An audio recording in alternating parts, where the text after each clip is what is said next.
unanimous in their hate for me, and I welcome their hatred. What's up, everybody? This is Hater Radio. My name is Chris McLean. I'm here with my co-host, Ian Gibson. How are you? I'm doing good. Good to be back home. Yeah, so Ian, we talked about it the last couple of shows.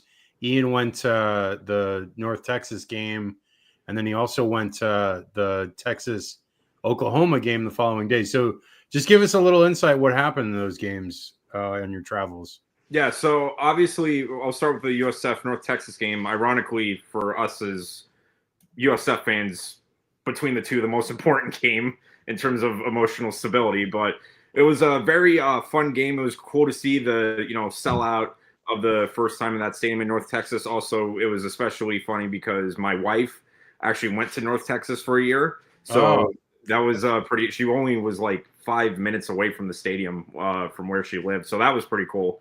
But yeah, the game was really heart attack inducing in that first half. Not gonna lie, I've never been through a game where I was that stressed in one half and that relaxed in the end of the second half, because I thought we were lucky to be tied, to be honest, especially on that, when the guy muffed the punt and then we scored on that. I was like, dude, that's just luck, because we should be down 21-14. We were turning the ball over, but they made the halftime adjustments. They turned it on and they just blew past North Texas. And that was a huge statement win for USF. That was going to be one of their toughest games coming up. Now Memphis will be the big one moving forward. But that was a tough environment. Crowd was rabid, and they were able to come back a pretty not so great first half and just show who they really were in the second half. The Oklahoma-Texas game was everything and more that I hoped for. I mean, it's one of the best rivalries and traditions in all of college football. We toured around the fair before the game. That was really cool. Got to see Big Tex, got pictures of there, got see around the Cotton Bowl. It was really cool to see. We went in early to see the stadium filled up, one side orange, one side red, and then it just got louder and louder. We were on the Texas side, and it was amazing to just hear that many Texas fans shout OU sucks for like 3 hours straight. I was like, this is what college football is all about. Just like two sides that just absolutely hate each other at a neutral site. It was perfect. The game was, it was a really fun game. These games usually are. It's either a blowout or a close game, but Texas's defense not allowing OU even into the red zone is absolutely insane. I did predict that Mateer, even if he was back, I don't know if he was going to be at 100%. And I'm not saying it was the thumb or anything like that, but you could tell the Texas defense kind of read the book on him. And after that first half, they clamped down on him. And it was obviously those plays that made it easier for Texas to score and kind of put some distance on Oklahoma. The offense had its moments, but either be a holding call or, some bad bubble screen or something that would put them back. But overall, absolutely fantastic game in a fantastic place. Nothing more I could say. It was a great trip. I would love to do it again. But yeah, a huge shout out to the Dallas area. Just a great place in general. Yeah, I mean, that's such an awesome trip to be able to do both of those games, considering how much was on the line for both USF and North Texas on Friday, and essentially how much was on the line for Oklahoma. But let's get into it. So this is the Week 8 preview show. So the first game I have on Friday is the Miami-Louisville game. Now, I'm not going to pick Louisville in this game just because I'm like learning my lesson. Until Miami loses a game, I'm not going to pick against them, especially these ACC games, because they're just a lot better than most of these ACC teams. But I will say, in my research of Louisville, in that Virginia game, they looked like the better team for most of that game, and Virginia just really got two defensive scores to make that game what it was, because Louisville was really controlling that game for the most part, especially because they were moving the ball quite well. I will say from what I saw in the research, Louisville has been pretty good at getting after the quarterback.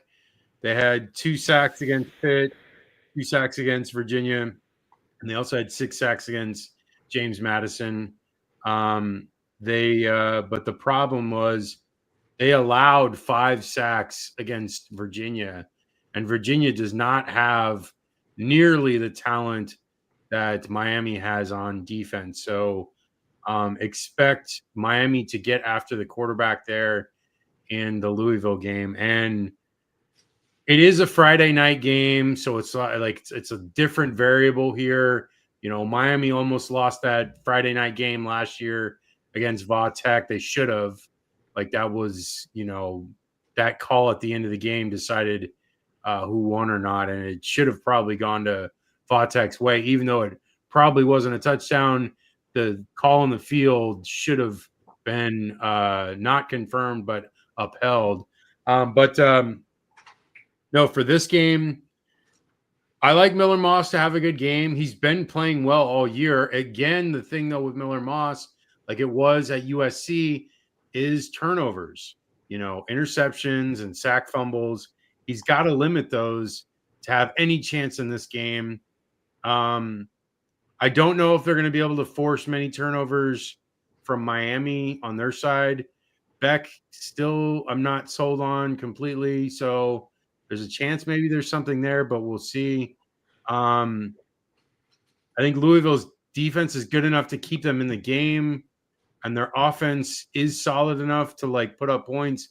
But again, it comes down to Miller Moss. If Miller Moss is not safe with the ball, if he's not able to limit the turnovers, then I feel like Miami should win this game, and maybe even by like 10 points, 2 scores at least. So I'm going to go with Miami winning like 28-20. What do you got? Yeah, and I thought about this too, is that the Friday game in Miami, and I thought about the scare they had last year. And I got a feeling something like that might happen. I don't think Louisville will go down easy. I like Louisville. First of all, in the ACC, Miami clearly has the number 1 defense, and Louisville is in there at, I think, the 3rd or 4th rank. But the other thing is, too, is that the passing defense of Louisville is 8th in the country overall in passing yards. And normally that's, you know, they've been relying on the, you know, kind of West Coast style with Carson Beck and then maybe hitting the big shot plays. So they're going to have to rely on the run game. Now, Miami is also top 5 in the ACC in the run. So I think that's going to be what the difference is that I think Miami can successfully run, maybe not as efficiently as they had in other games, but I got a feeling they're going to be able to get more yards on the ground than maybe Louisville will on this Miami defense. And I feel like the Miami defense, especially with Moss, that he will be able to, is a bit turnover prone. I do really like Isaac Brown, the running back for Louisville, but I think the Miami defense is just it's just better than Louisville's defense compared to the offense. So I'm going to take the Hurricanes winning. Bit of a close one, but I'll go with a 31-24 win. Okay, moving on to the next game. LSU Vanderbilt. I'm not the biggest fan of this LSU team. Like they've been underwhelming is probably the best way to describe them. Yes, they did beat South Carolina last week, and they looked good on defense, especially against Sellers, who, you know, didn't have his best game. But they, outside of that game, I don't know. They didn't look great against Ole Miss. You know, they got lucky against Florida because DJ Lagway kept turning the ball over. If that doesn't happen, they might lose that game. And then they, you know, beat a Clemson team that has looked mediocre all year. I don't really see that much out of this LSU team that really like amazes me. Nussmeier has been underwhelming. You know, he's put up okay stats, but, you know, we were expecting a little more out of him this year, and he's been very just ho-hum. You know, I don't know. I like Pavia a lot in this game. This is probably Vanderbilt's biggest home game they've had in like, I don't know, probably since that Alabama home game like 7-8 years ago when they were undefeated going into it. Like this game is huge because like this is a huge like moment for Vanderbilt. If they can win a game like this at home, they really let the SEC know that they're for real because like yeah, they lost to Alabama, but Alabama looks like it's the best team in the SEC right now. So like losing to the best team is not the worst thing in the world. But if they can show that they're in that like second tier, like with teams like LSU and Oklahoma right now, if they can show that they can contend with those teams, I mean, that goes a long way. I mean, Clark Lee is a really great coach. Like I'm amazed what he's done. And a lot of it has to do with Pavia because he's been able to, make this offense go. And I think, with this game, I'm going to go with Vanderbilt. And like, it's not really that I'm just underwhelmed by LSU. And I'm just more of like, I feel like Vanderbilt's got some magic here. And I think they're going to be able to pull it together. I like Vanderbilt to win probably like a, 27-24 game and maybe hit a field goal late to win it. What do you got, Ian? I feel like with LSU, the only way they got to keep in this one, it's funny because LSU is like 12th in the SEC in total offense, and Vanderbilt is 5th in total offense efficiency.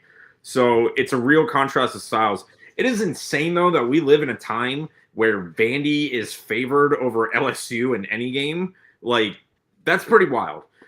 Anyways, I feel like in this game, I agree that LSU's got to, like, offensively just has to play better. They are, like, way too stuck in the mud. It's too predictable, and there's not as many big plays going on compared to Vanderbilt. And the thing that does give hope is that Vandy's defense is very middle of the pack. They're only two spots. They're 2 spots worse from the rankings that I saw from South Carolina. But South Carolina was still able to hold LSU to 20 points. I feel, man, LSU does have the 3rd best defense in the SEC, and Vandy, like against teams like Bama, kind of struggled in, really being that consistent. But yeah, I kind of agree. I think Vandy somehow gets it done. I like Vanderbilt. I did do the history look up. Obviously, these teams don't play each other as much, but the last time Vandy did beat LSU was in 1990, and that was the Edmonton Oilers' last Stanley Cup with Mark Messier as captain, and the Cincinnati Reds won their last World Series. So that's how long it's been. And I think the Commodores can get it done. It was almost a Wayne Gretzky trivia. It was almost, but he was in LA at that point. That was after the great trade. Yeah. But I'm going to take Vandy winning this one. I'm going to go with let's do like a 28-24 win. All right. Next one we got is Georgia Tech Duke.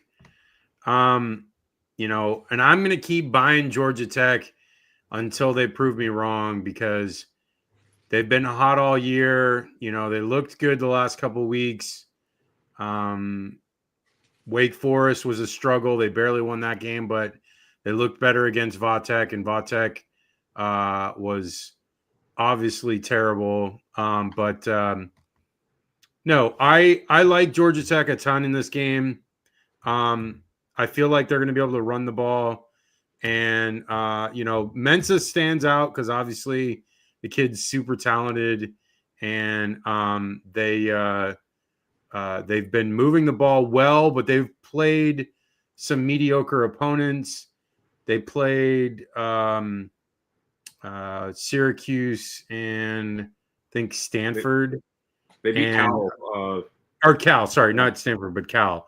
And then, if you look at their 2 losses, which I think those are like more poignant for what their schedule is like the rest of it, because Tulane and Illinois are probably the two best teams they've played all year, and they didn't look good in those games. And Mensah struggled. Ball security is an issue with him. So in those games, he had some, turnovers. In the games that they won the last 2 weeks, he didn't turn the ball over that much. And so, and not only that, Duke was able to force 7 turnovers the last 2 games. So, in this game, Georgia Tech is really good at ball security outside of that Colorado game. It's going to be hard for Duke to force turnovers when Georgia Tech just doesn't do that. I like Haynes King a ton. The kid is not the most spectacular arm talent. He just is one of those kids that makes plays, is super tough, and does what he's told, and doesn't seem to complain, because I never hear anything about complaints. He just keeps slamming his head against 5 defenders and gets right up and does it again. And they're winning. And this team, they're not getting a lot of notoriety because their schedule is not that difficult. So they don't have a ton of sexy names that they're playing against. So they really just have to at this point win these games, and maybe even win convincingly, to really have a shot at the playoff.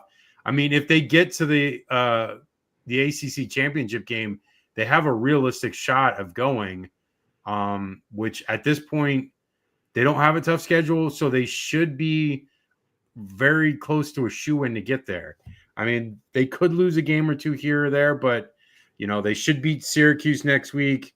They've got, some easy ones after that. And it's just, I don't know. I have faith in Georgia Tech, and I'm going to keep picking them until they don't. So I'm going to say Georgia Tech wins 31 to 20. What do you got, Ian? The other thing is that I don't like Duke's defense in this game. They're near the bottom in rushing defense, and obviously with a guy like Haynes King, that's going to be a problem with how consistently they run the ball and use him. I feel like the offense for Duke has been pretty impressive, but I like Georgia Tech getting those stops. Now, defensively against the run, they have been a bit of a problem, but against the pass, they are top 5. So it's real hot and cold on defense. And clearly, Duke, if they want to stay in this game, they're going to have to find a way to run the ball and then maybe run play action plays. But yeah, I'm with you. I'm kind of buying what Georgia Tech is selling more. I like their offense against this defense better, so I'm going to take the Jackets winning. I'll go with 30 to 20 win for Tech. Okay, moving on to Washington, Michigan. Damon Williams is a guy that has been putting up huge numbers and has gotten zero attention for some reason. Washington is not ranked, and I know there was a bunch of tweets about it and people in an uproar about it. The fact that they're 5-1 and not ranked. Their only loss coming against number 1 Ohio State, so it is deserved. They do deserve to be ranked, but this game will prove it if they deserve it or not. And Michigan is a good enough team to prove if they are. Michigan's defense is decent enough. They've held them in almost every game that they've been in. The 2 losses that they had, the one to Oklahoma and the one to USC, they struggled offensively. Underwood struggled immensely against Oklahoma, and then he had a better game against USC, but it obviously wasn't enough because USC, with a walk-on running back, was able to run right through them. And Jaden Mayava had a great game, and King Miller, the walk-on, had a huge game. But Washington, I don't know. They struggled at times in some of these games. They were down 20-0 to Maryland. and then had to come back, and they went on a 24-0 run to win that game. They allowed the Rutgers quarterback to throw for 386 yards, and Rutgers was 8 for 15 on conversion. So I don't know what to make of this UW team. I think there is talent there, and their offense is fun. Like Damon Williams is fun to watch. Like he can put up a ton of yardage, but their defense is not like stellar. So it's gonna be a game because it's in the Big House. Like I feel like Michigan can win this game, but I'm also like, this is, I don't know if Washington is really going to like prove themselves. This is going to be the game because their schedule gets a little bit harder after this, and this is going to be like one of the games that they can stand out. Like they can get to like 9-3. This will be one of those games that can get to that. So I think it means more for Washington. I think right now with Michigan, they have a little bit of an easy schedule the rest of the way outside of Ohio State. So they should be able to get 8 wins. But I think it means more for Washington in this game, just like proving themselves. And I'm going to say Washington wins probably 26 to 20. What do you got, Ian? The kind of deciding point in this game is how both teams have been playing this year. Obviously, Washington's been more balanced, but clearly running the offense through the pass. And when looking at the defense, Michigan is in the 60 area in NCAA rankings against the pass. So very troubling, but they are in the top 20 against the run. However, Washington's defense is 6th in the whole country against the run, which is clearly Michigan's bread and butter. I feel like with that, Washington defense is more prepared to face that Michigan offense than Michigan's defense is against that Washington offense, especially with how they were carved up last week against USC. Michigan will at least be at home. It's in the Big House. Obviously, you got 100,000 people. Hopefully, it'll rattle the Huskies. But I'm not sold on the offense, and especially with how bad the defense is. They're now in prove-it-to-me mode because, in games where they have played equal or better competition, Oklahoma and USC, Michigan hasn't passed the test. So they're going to have to prove it against Washington now. But I think the Huskies pull it off. I think they can go into the Big House and steal a win here. Especially with how well they've played against the run, I think they get enough stops or at least make it 3rd and long against Michigan. So I'm going to go with let's do 27-19 type win for the Huskies. Okay, next one, Oklahoma, South Carolina. I want to hear your thoughts first before I give mine. Yeah, Oklahoma. Seeing them in person, the offense just it wasn't good. There's no other way to put it. It was, even with Mateer, they just couldn't generate anything. They had some big plays and some big runs, but I don't know if it's an injury with Mateer or something like that if it's not healed. But at least against that Texas defense, they were pretty smothered. The good news is that South Carolina obviously defensively hasn't been too impressive. So they have a chance to kind of bounce back here. This could be a get-right game for Oklahoma. And the thing is, too, Oklahoma's defense still played pretty good, and they made sure it wasn't until the 3rd and 4th quarter where they got worn down by Texas that punt return. That it was kind of going, it was more breaking instead of bending at that point. But I like Oklahoma in this one. I think, they get the bounce back, they get the get right game. I know it's in, Columbia, but I think Oklahoma can bounce back here. I'm going to go with a 28-14 win for the Sooners. Yeah, I think it all depends on John Mateer's health. Like if he's getting better from this surgery, because he had 3 interceptions in that game against Texas, and that's not him. The rest of the year he was nothing like that. So one of them wasn't his fault. It was one of them tip drill ones, but still. Yeah, but still he wasn't his normal self. You can tell. It was different. Even you said, the offense was not that impressive.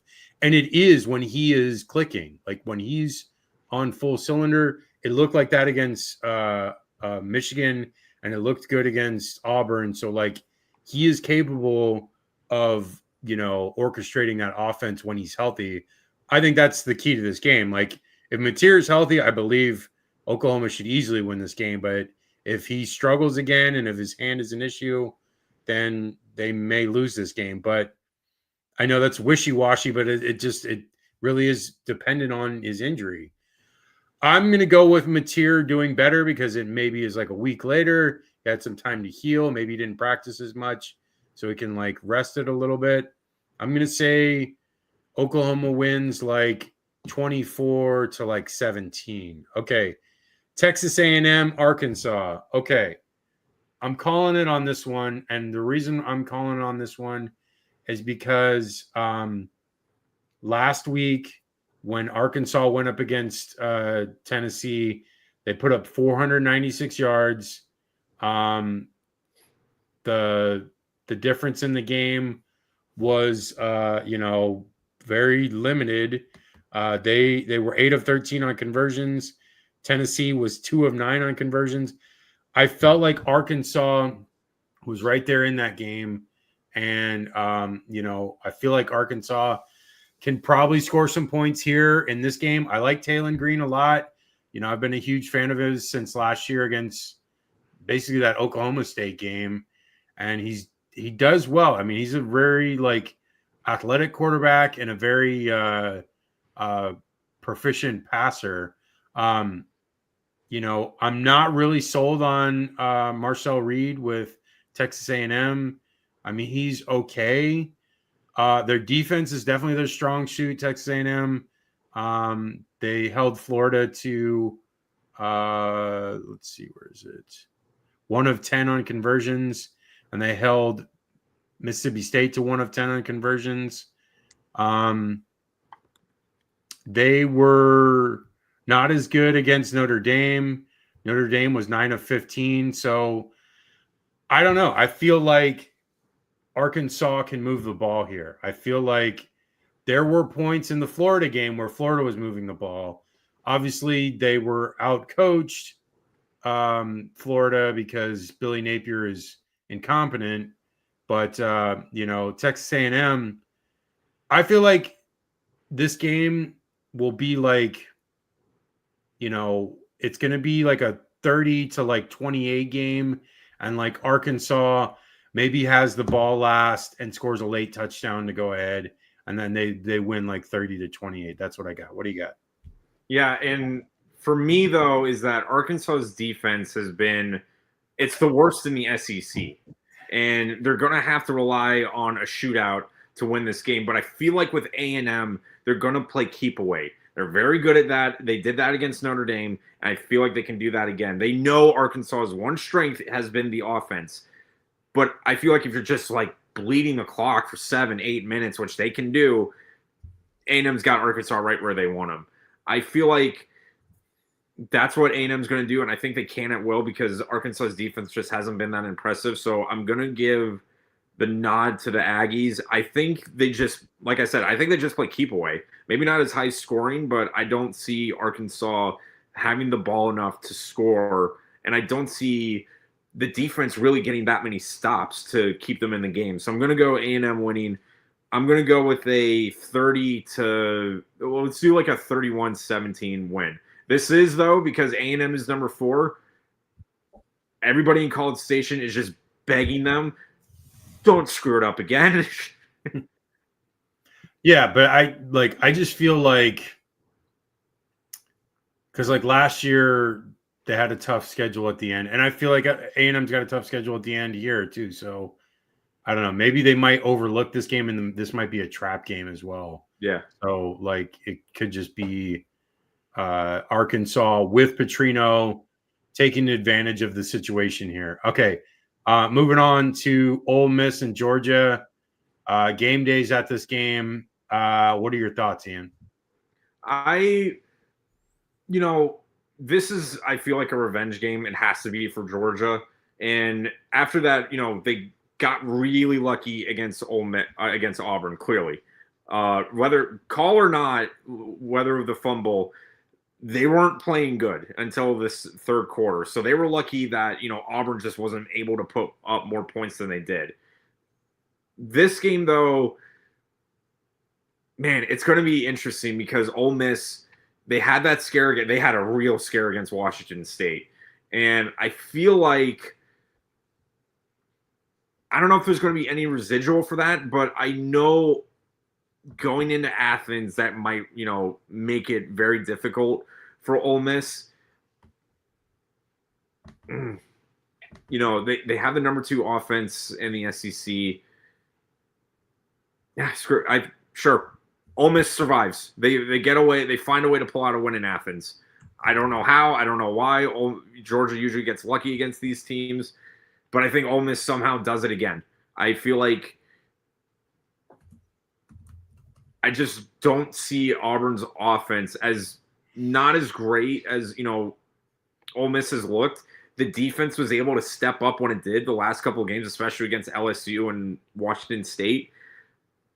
The only time they've allowed more than 25 points was against Arkansas. So I think, Ole Miss survives. I wouldn't be surprised if I'm wrong in this one, but I'm going to go with the Rebels here. I'll go with a close one. I'll go a 27-21 win for Ole Miss. Yeah, and I looked at the 2 games that Georgia had recently, the Alabama game and the Auburn game, and they looked mediocre. The Auburn game, like you said, they got lucky. That game might have been over if they're down 17-0 at half. And, completely switches, fumble, they get the ball, and then they go down the field and hit a field goal, make it a 10-3 game. So it was a 1-score game. It goes from a 3-score game to a 1-score game in the matter of 2 minutes. That's huge difference there in that game. So, and then Georgia did not look that good against Alabama. They really had 3 explosive plays that whole game. And then the rest of it, their success rate was limited because they really didn't do anything outside of that. And, it is good to get explosives. It's a huge thing. You want to get big plays because it gets huge chunks of yard, changes the field position, gets you getting closer to scoring, everything. But if your success rate is super low, you're not going to have a great chance of winning a game. So, Georgia, I don't know, their run offense looked better in that Alabama game, but it did not look great at all against Auburn. And I feel like Ole Miss's defense is good enough here to be able to make a difference here. I know you picked Ole Miss. I just feel like it's in Athens. This is a hard game to pick. It really is. Because both of these teams are very solid. There's a ton of talent on both sides. I like Lane Kiffin better as a play caller than I like Kirby Smart as a defensive mind right now. I feel like Lane is really tuned into his team and, just at the peak of his game, especially with Chambliss. Chambliss, a guy that was a D2 player a year ago and now is on the verge of potentially going to New York for the Heisman. I'm leaning towards Georgia. I'm going to say Georgia. I'm going to say Georgia wins 24-20. It's a super close game.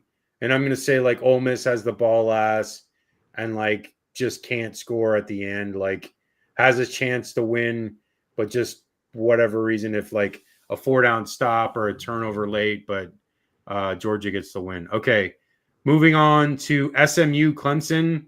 This is a loser go home game. Yeah, which is funny because this is a rematch of the ACC championship game last year. Jennings still looks good. He's put up decent numbers. They had solid wins, but they were against bad opponents, Stanford and Syracuse. And Clemson, they beat 2 bad opponents as well, BC and UNC. So they had both these guys had get-right games against bad teams. Now they're going up against better opponents. It's in Clemson. I don't know. I mean, this Clemson team is hard to read because every good team that they've played, they've struggled. And SMU played better against Baylor than they did against TCU, but they lost to both of those teams. I don't know. I feel like SMU has more momentum right now. Like Clemson is still like riding on fumes, and I think SMU gets them here. I think Jennings does enough in this game to win this game. I know that Clemson's defense is talented. They just haven't put up a great like performance yet. And maybe they do that in this game, but I still feel like Jennings is good enough to really overcome that. So I'm going to say SMU wins like 31 to like 27. What do you got? I think in this game, the one thing to note is that SMU's overall defense for either from the Baylor or TCU game has been kind of bloated. You know, they are like in the 100 range in overall defense. The thing to note too is, especially with the teams they play, I noticed with SMU with their losses in games they play, Baylor, who had Sawyer Robinson, and TCU, who were really good quarterbacks, that defense got carved up pretty good. But with Syracuse, obviously Angeli's out, and then Stanford, not, you know, all-American quarterbacks, they're able to settle in and limit them both to like 10 or I think it was 18 points. Cade Klubnik, what you will say about him, I still think he is a good quarterback. I don't think he's a Heisman quarterback anymore, but he's still a good quarterback. I feel like he will be able to find the creases in the cover 2 or cover 3 defense that SMU is going to be playing and be able to get those first downs when it's needed. On the other end, it's the same with Clemson, is whenever they do play a good team, they have kind of face planted. So I think this is a matter of who has the ball last. I'm going to go with Clemson only on the expectation that they will have the ball last, and I like Klubnik in that kind of situation a bit better. I feel like, too, with the running game can kind of be more complementary, but I think it'll be a close one, and this is another one where I could see SMU winning easily, but if I had to take a pick, I'm going to take the Tigers, especially if, you know, it's in Death Valley. I'll go with a let's do like 27-24 Clemson. Okay, moving on to Texas Tech, Arizona State. It's weird with this team because, this whole game, because there's so many injuries in this game. Skylar Gill-Howard is not going to be in the game, the big-time defender for Texas Tech. But then Baron Morton might play. He had an ankle issue in the game against Kansas. And then it seems likely that Sam Levitt for Arizona State is going to play. So depending on these injuries, because Baron Morton has been out a couple of games. The Utah game, he missed like half the game. The Kansas game, he was missed half of it. Sam Levitt was out for the game last week against Utah. So it depends on that, because largely Arizona State is not as good without Sam Levitt, because Jeff Sims is just not that good of a quarterback. But I will say that Texas Tech, even if regardless, Baron Morton is great, but Hammond has come in and played well. He ran the ball a ton last week against Kansas and had more yards against Utah, but in both of those games, he played really well and was basically the difference in the game. Cameron Dickey for Texas Tech had 263 yards against Kansas. So this Texas Tech team just basically does whatever they want on offense. They can throw the ball a ton. They can run the ball a ton. They basically do whatever they want. And I feel like that's going to be the case in this Arizona State game. Arizona State's defense has been somewhat all right, but they got smoked last week against Utah, largely because they couldn't really do anything on offense. So their defense was out there the entire time. I feel like You know, Texas Tech is going to put up huge numbers in this game. I think Sam Levitt will keep it somewhat respectable, but I feel like Texas Tech is going to win by like 14 at least. So I'm going to say Texas Tech winning like 38-24. What do you got?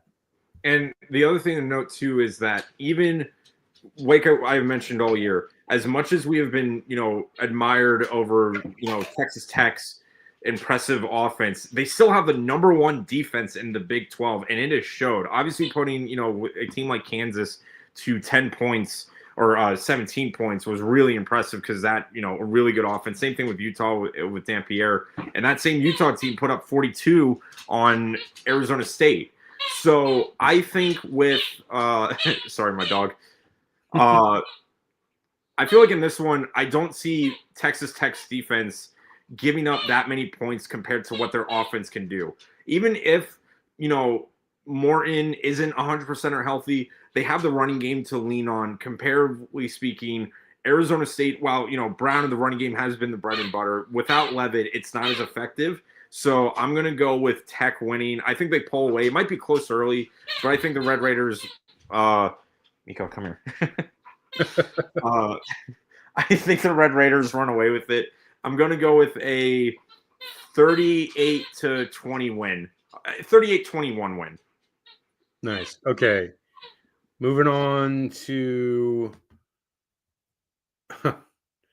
I'm not even going to talk about this one long, and I didn't even do any research on this one because at this point, the reports that came out today were that Billy Napier is going to be let go after the game on Sunday. So, what is there to say? Like, Florida is good enough to win this game. They're talented enough, but at the same time, their coaching is going to hamstring them.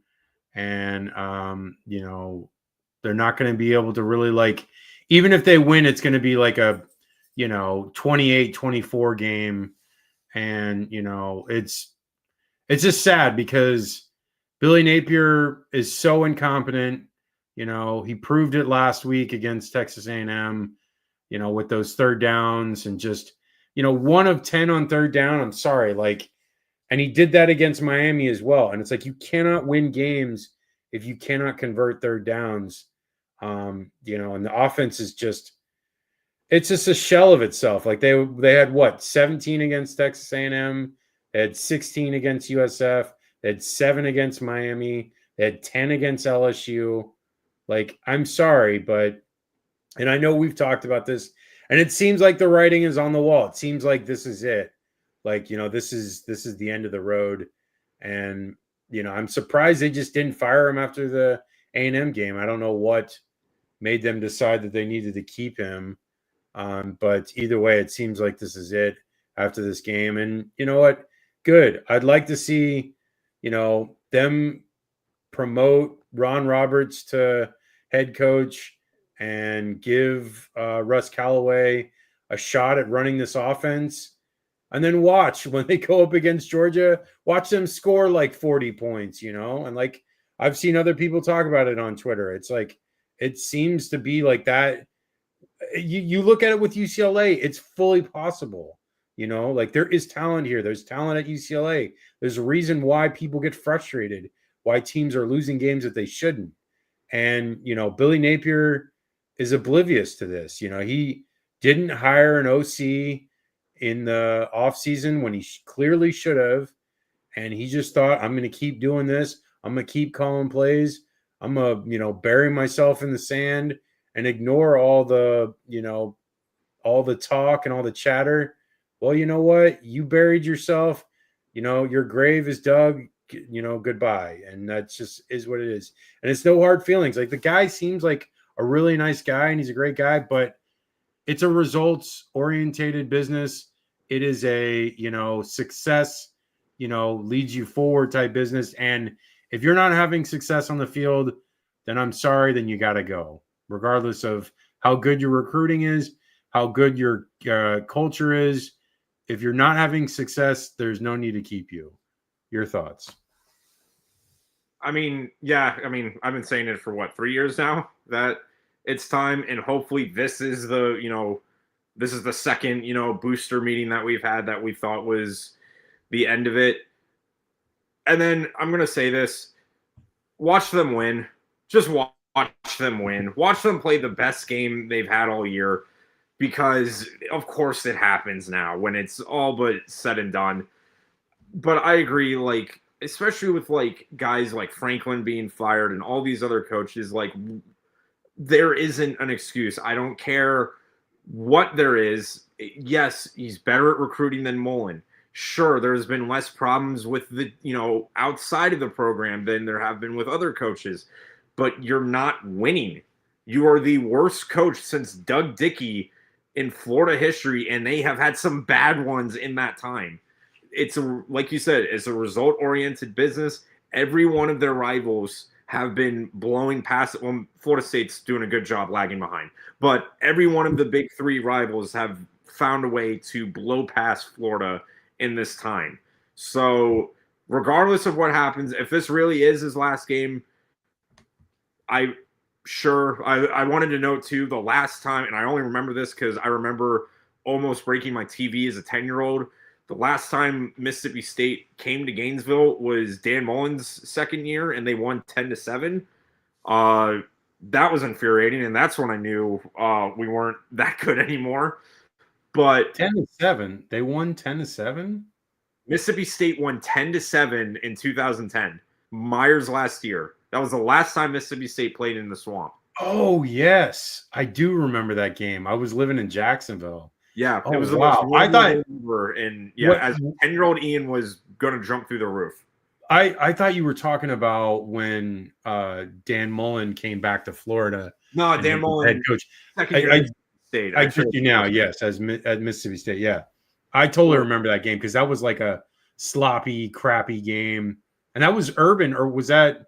No, that was Myers. That was Urban Meyer. Wow. Yeah. So, anyways, regardless, I say all this, and I still say watch them win. Florida, sure. Florida wins. They're undefeated in these uniforms. Sure. They win in the Swamp in a completely worthless victory, and maybe Napier goes out on a high note and gets the pink slip. I don't know. Freaking do they carry him off Ron Zook style? And Muschamp, yeah. Sure. And then they like they do in the Super Bowl where they put him down to get the trophy. They put him down in front of Strickland and he gets the pink slip. 27-20 Florida, sure. Because of course you win now to really annoy me. Yeah.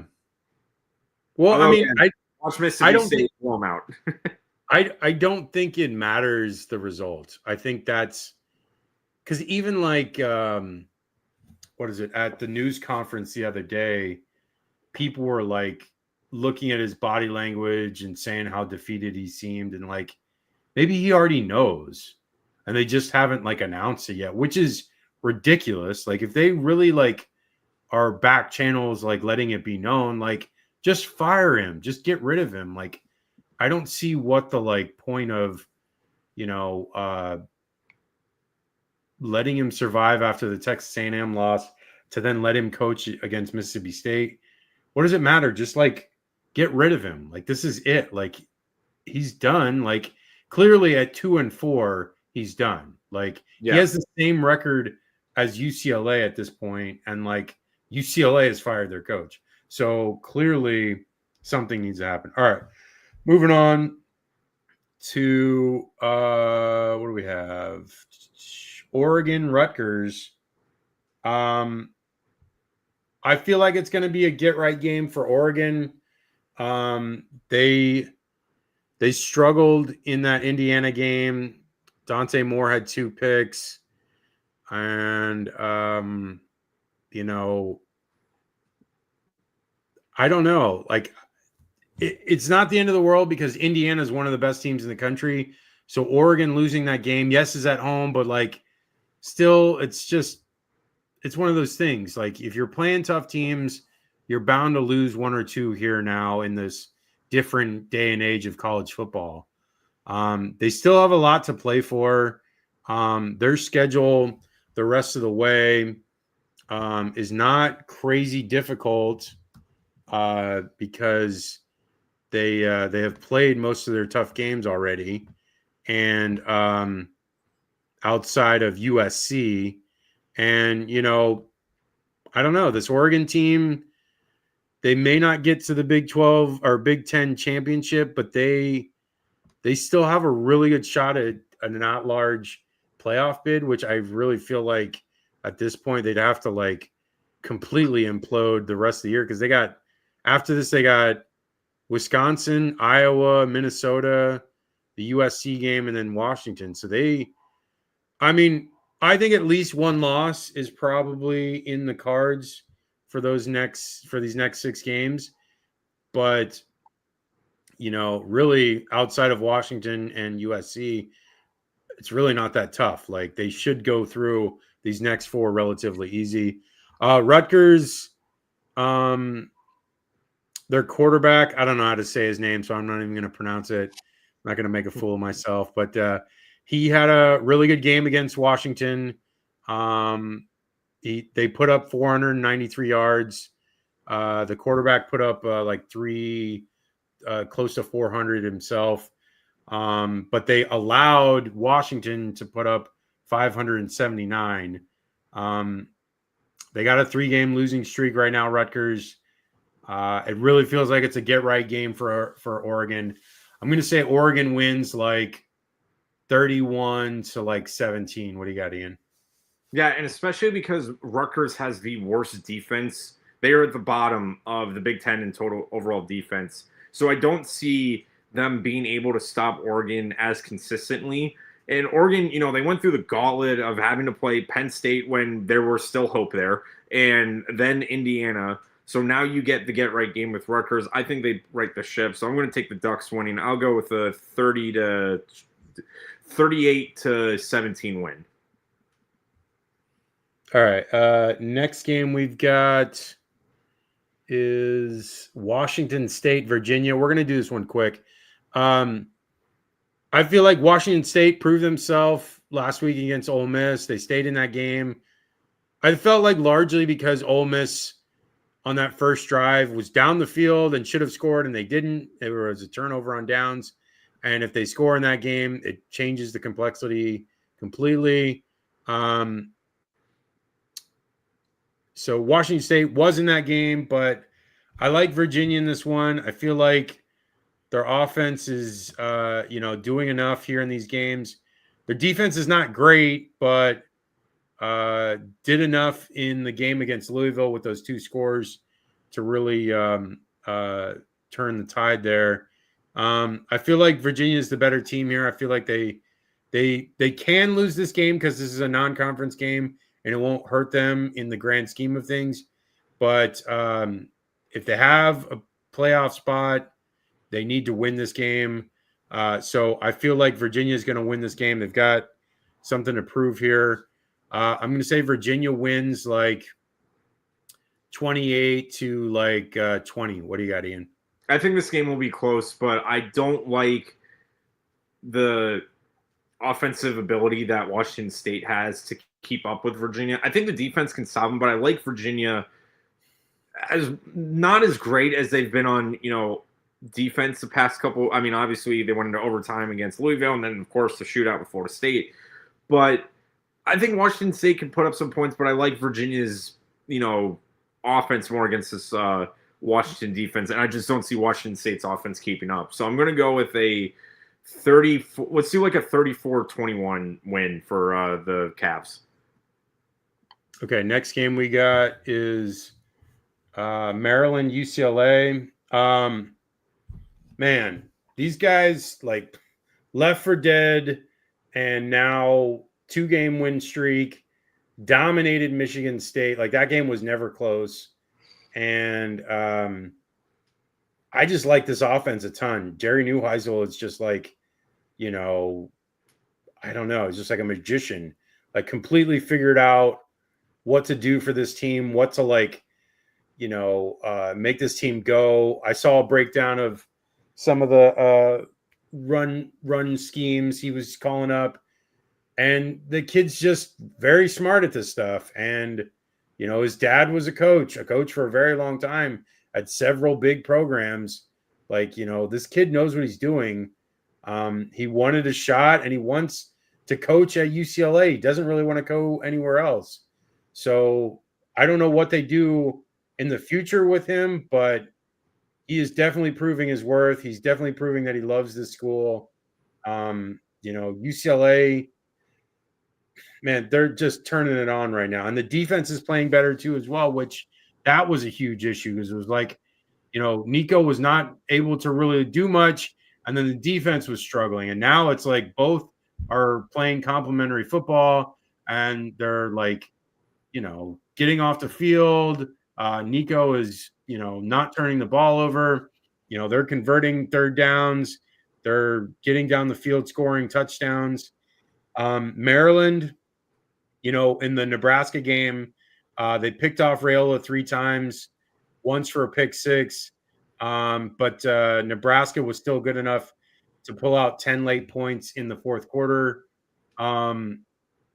I don't know. I mean, Malik Washington, I don't know a ton about him because we haven't really highlighted their games at all, but he looks capable. Like I said, Washington had to really fight back to win that game. So Maryland is capable of scoring points, but I feel like UCLA is just like turning the corner and like really proving themselves. And this is another game to potentially get them into a bowl game. So they need this one here to really like get to those 6 wins. So I think they get it here. I think UCLA wins. I'm going to say UCLA wins like 38 to like 24. What do you got? I agree because I feel like if the defense is starting to get it together and the offense is able to produce, they can jump out on Maryland. And it's all about starting on time and starting early. And that's something UCLA is finally doing. They are not playing catch up. They are actually playing on schedule. They are scoring points in the first and second quarters, especially those first couple of drives. And now they don't have to play catch up. And the defense is getting those stops. So I think UCLA's Frankenstein run continues. And I'm going to go with the Bruins winning. Again, I think it'll be close, similar to you. But I'm going to go with let's do 28-23 Bruins. Okay, next game we got is Tennessee, Alabama. What are your thoughts? I want to hear what you're thinking. I said at the very beginning of the year, this was Bama's must win. And I get, you could have easily said. I do remember you saying that. I remember that, yeah. And I remember, and also too, I know a lot of people were saying, well, Georgia. And I went, that's not as big of a deal, especially to Kalen DeBoer, as this game, because you cannot go 2 years in a row losing to Tennessee, and especially in Tuscaloosa. Especially in Tuscaloosa, exactly. So there's a lot of so that's the thing. Pressure's a very funny thing, and how teams deal with it and all that. So clearly, the pressure's on Bama, not as much as Tennessee. Now, Tennessee's not totally they're not dead. They clearly, even if they don't win this game, they still have a lot in front of them, and they can, do what they did last year and kind of backdoor into one of those wild card spots. But it's going to really come down to the defense of both sides. And with that being said, they were in a dogfight with Missouri, and they were able to pull out that win. Missouri was playing very, very close with them, and Tennessee similarly was in a dogfight with Arkansas.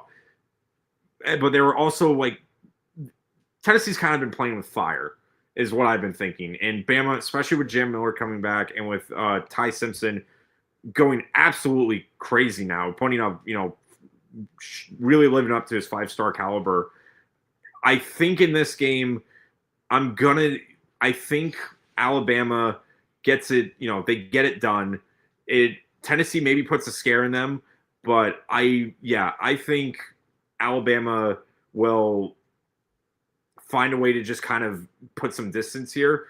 Doing the homework too with this game. Obviously, it was a one-sided rivalry ever since the turn of the millennium, but Tennessee has not won in Tuscaloosa since 2001.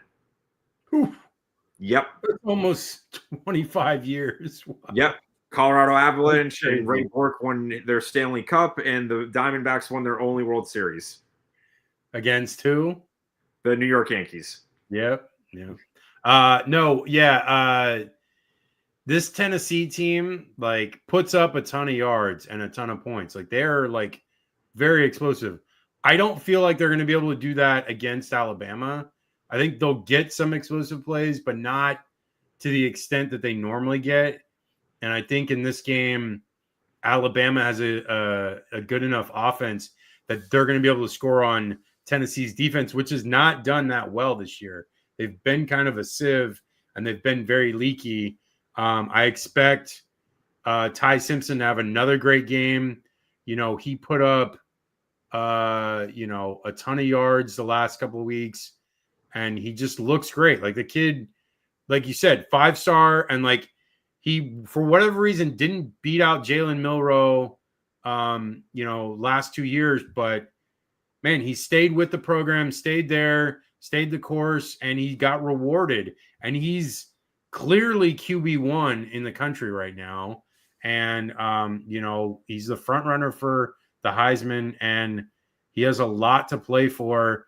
You know, that one loss to Florida State, it's such a mirage. It's such like fool's gold because it's like that was the first game of the year. And like, again, with Gus Malzahn, his offense is like, can like fool people and like make some like, different things. And it does it like once every couple of years. He'll have these games where he like beats teams that he shouldn't. But then for the most part, Gus Malzahn just is terrible the rest of the time. And it's proven out. Like they've been terrible the rest of the year.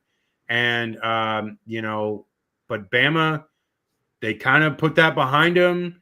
They've just went on a tear. They beat Georgia on the road. They beat Missouri on the road. They beat Vanderbilt at home. Like they're right now. They've got to be top 5. I don't know what their rank is officially right now, but they're playing on that high level with the rest of the country. And I think they deserve to be there. Okay. Moving on. Well, I didn't give my prediction. I'm going to say Alabama wins it. I'm going to say like Alabama wins like 34 to like 21. Okay. Moving on to, let's see. We've got USC Notre Dame. Now, with those injuries at running back for USC, you've got both Sanders and Jordan out. Sanders is out for the year, and Wayman Jordan is out for like several weeks. So now they're going to have to rely on King Miller, and there's another running back as well. I can't remember his name, but King Miller had a great game. He's a walk-on, and, it is what it is at this point. It's, you got to get up there and perform. Like there's nothing else. They don't really have any other options. But the rest of the offense looks great. Maava is, right there with the other potential Heisman players. He's having a tremendous year. He had like 265 yards against Michigan and 2 TDs. Ja'Kai Lemon is just wide receiver 1. The kid's a stud. He makes plays every week, especially last week against Michigan. He had that touchdown in like double coverage, and he just muscled his way to get that ball. They looked great last week against Michigan. They were the better team the whole way through.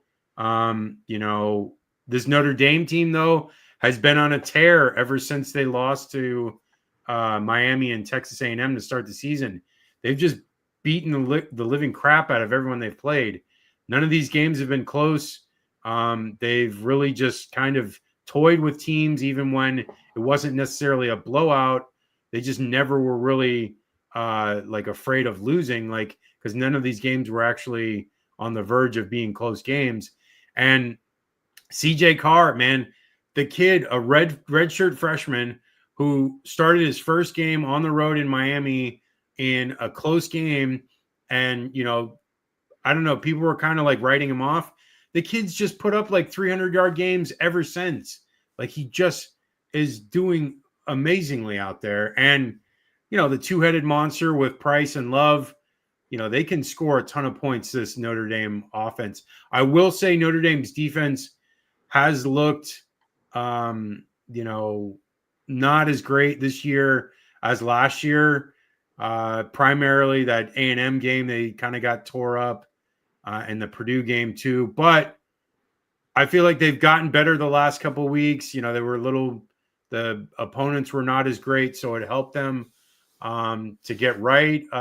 This game, though, I feel like USC is going to win this one. I know it's in South Bend and Notre Dame is favored, but I feel like USC is just going to win this one. I like their offense a ton. I think their defense looked stout against Michigan, better than it had been in previous weeks. That game against Illinois, they really couldn't get off the field on third downs, and they really did so against Michigan here. So I feel like USC is going to get the win. I'm going to say USC wins like maybe like a close game, like a 24-21 game, and like USC hits a field goal late to win it. What do you got? You want to talk about streaks too? We just got done talking about Tennessee and Bama. USC hasn't won in South Bend since 2011.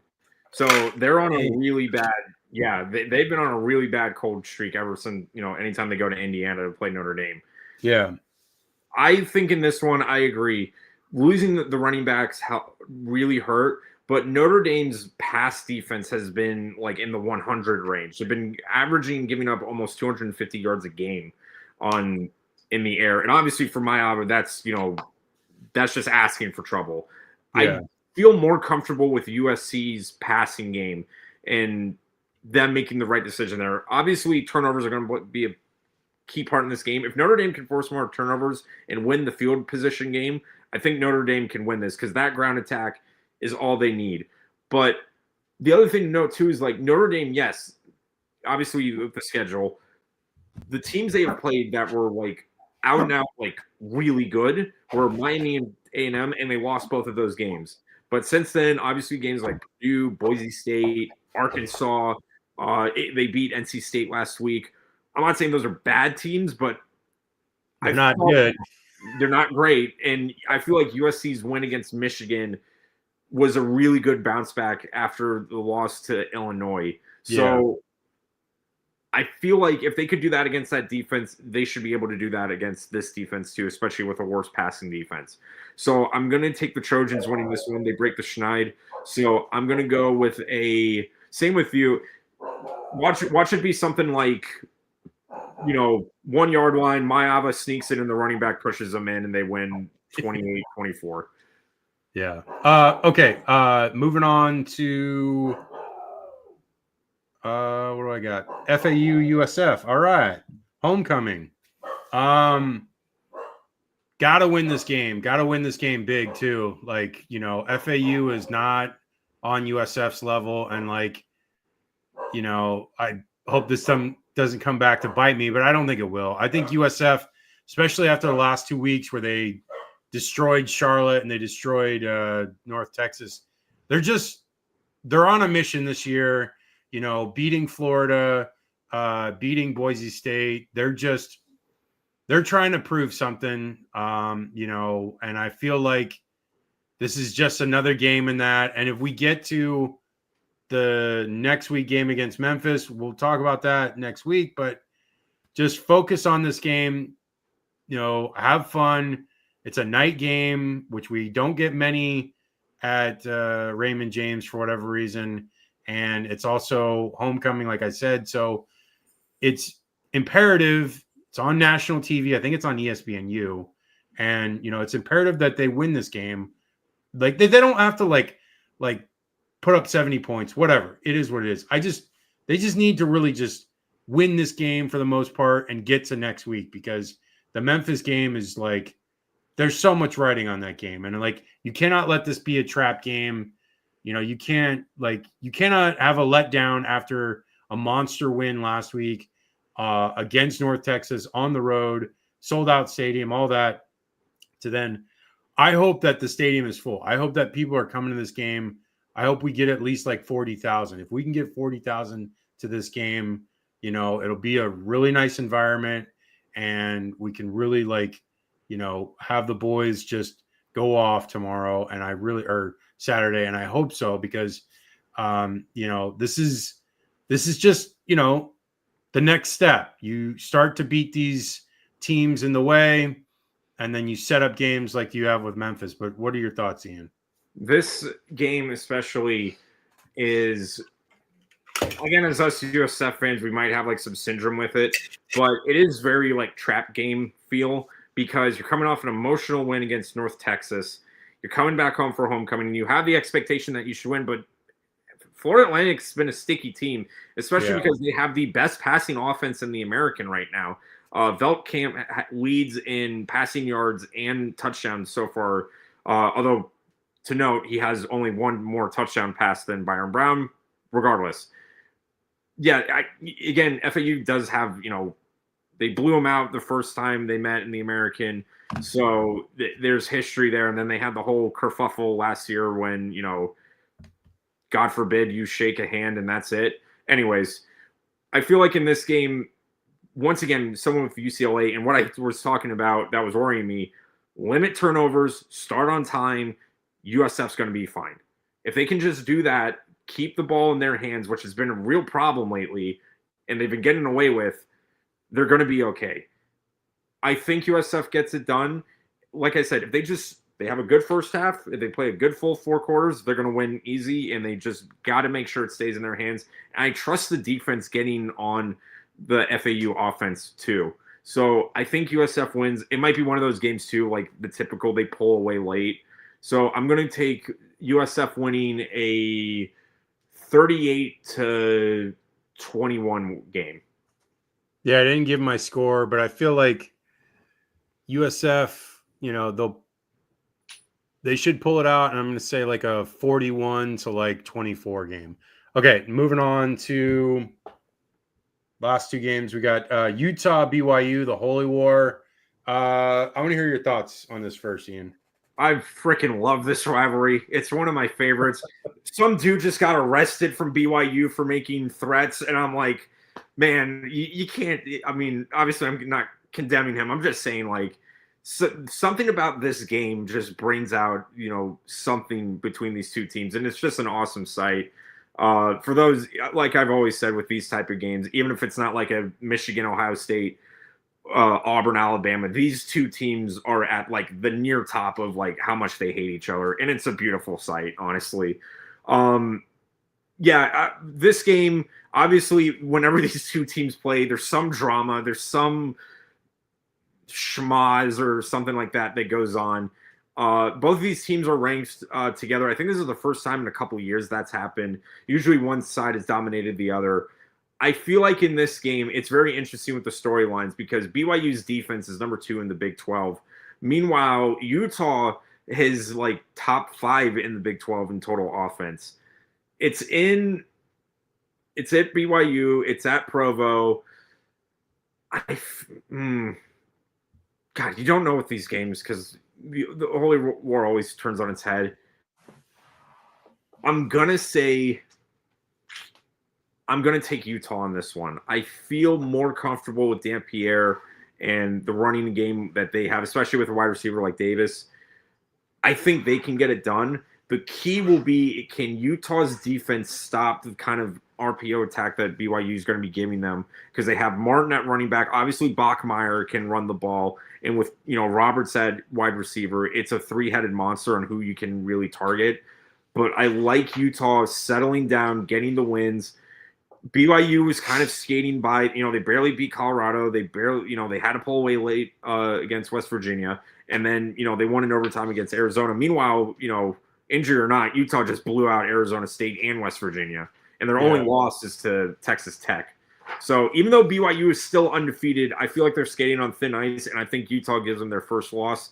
Watch there be some controversy or something like that, and watch them punch some kid in the neck. It always happens in these games. So wasn't it last year was like a weird game with like a lot going on too? Yeah, they called back a penalty, and the Utah AD said, "I was excited to join the Big 12. I'm not sure how excited I am now." That's what rivalries do to you, man. It's awesome. So, okay. Did you give your prediction? I didn't hear the last. I'll take the Utes winning a 27-24 win.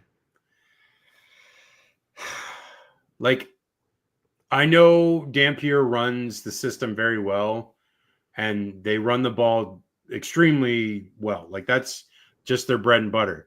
They're not that adept at passing the ball, but I feel like they'll be able to make some plays here in this game. BYU's defense is tough, and they'll be able to like keep most of the explosives in check. I like BYU though to be able to score some points. I like Bear Bachmeier a ton. I think this kid is just got something here. Like, I thought so last year with Retzlaff, but then he's gone. But it's really the team. Like, it's not just Bear Bachmeier. It's like the whole team. Like, the coach just has them playing extremely well. Like, they're all well. They do well at their jobs. They're very detailed. They don't make many mistakes. And they also make a lot of plays on special teams, which they did last year. And they make some plays on defense as well, like scores. So I feel like BYU can win this game. It's in Provo, right? Yeah, it's in Provo. Yeah. So like I feel like BYU should win this game, being the home team. I think it's going to be close. Like you got 27-24. I got like, I don't know. Last year was like 21 to something, like 21-20. It was like 22-21. Yeah, something like that. So I think it's going to be something like that. I'm going to go with like a 24-22 score just to be weird and say like BYU hits a field goal late to win it. It's just one of those weird games. It's a rivalry game, and these two obviously hate each other immensely. So, but I just like Bachmeier. I think and like you said, Roberts is a stud wide receiver and makes a ton of plays. And I feel like he'll make enough plays in the passing game that'll be the difference. Okay, G5 game of the week. Go ahead, G5 Gibson. Yeah, and depending on how USF Memphis do this weekend, this might be the G5 game of the year because UNLV's path is clear. Beat Boise State, win the Mountain West, you're in. Because UNLV's schedule after this, it's not that tough. I mean, obviously you got Boise State, and then they got to play, New Mexico, Colorado State, and I think they play like Hawaii, Nevada, and I think Utah State is the other ones in the Mountain West. Those are all games UNLV should be favored for. But now you got to go to Boise. UNLV has not beaten Boise State since 1976. The Habs were in the middle of their 5-cup dynasty at that point. And they've never beaten Boise State in Boise. They've never won an Albertson Field. So with this game, man, I don't like history, favoring against history. And especially because Boise State's defense has been they've lost games. They lost to Notre Dame, but they held App State. They, beat, I think they beat New Mexico last week. Both teams were in a shootout with Air Force. But then again, UNLV was in a shootout with like almost every other team this week. Boise State's defense has been better. I think Boise State gets the upset. I honestly think history favors them, and I'm going to take the Broncos winning. I'm going to say Boise State wins in a close one. The defense gets enough stops on UNLV, and I'm going to go Broncos winning a 30-24 win. Yeah, I mean, Dan Mullen has really like not done anything for this defense, and they just don't get stops. They're basically in shootouts every week. So I like Boise State to make enough plays on offense. And like you said, defensively, they should be able to get enough stops.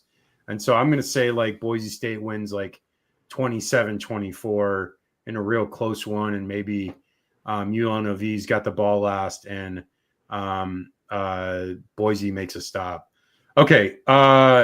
Let's do Heisman's. We haven't done it all year. And we used to do it. Like that used to be the thing. We like did the Heisman rankings. I kind of like went away from it. I'm kind of glad because I feel like it kind of like, I don't know, it like cheapens it because it's like whatever, because it changes so much. But it's a good way to like, we did it at the beginning of the year. Let's do it halfway, and then we'll give our thoughts when it comes time to. So give me your top three.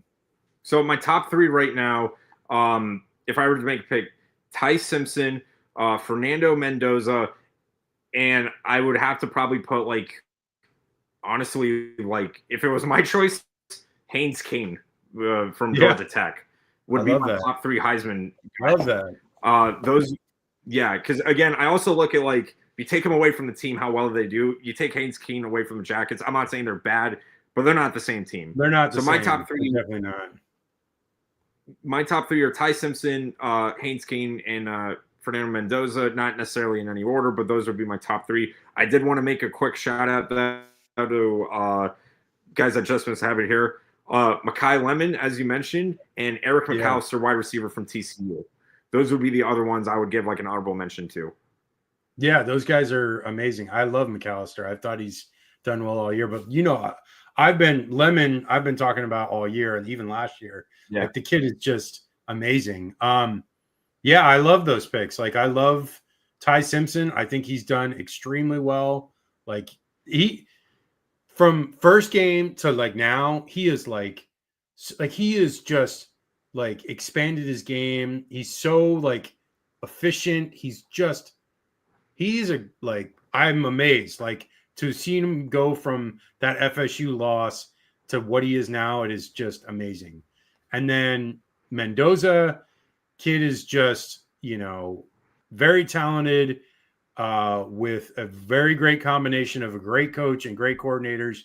And, Surratt is a great wide receiver, and they're just doing things in Indiana. They're like, I say they are potentially right now close to being one of the favorites in the clubhouse for, the national title.